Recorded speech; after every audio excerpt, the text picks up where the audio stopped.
इस वक्त की अहम खबर, पार्लियामेंट के मानसून इजलास से पहले हुकूमत ने बुलाई मीटिंग।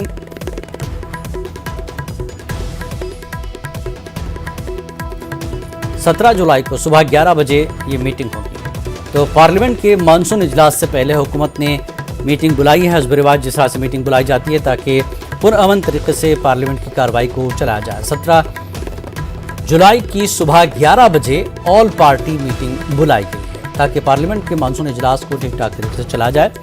और हुकूमत ने पार्लियामेंट के मानसून इजलास की एक मीटिंग बुलाई है। कुल जमाती मीटिंग है। 17 जुलाई की सुबह 11 बजे ऑल पार्टी मीटिंग बुलाई है। तो हुकूमत की तरफ से पार्लियामेंट के मानसून इजलास को लेकर 17 जुलाई की सुबह 11 बजे ऑल पार्टी मीटिंग बुलाई गई है।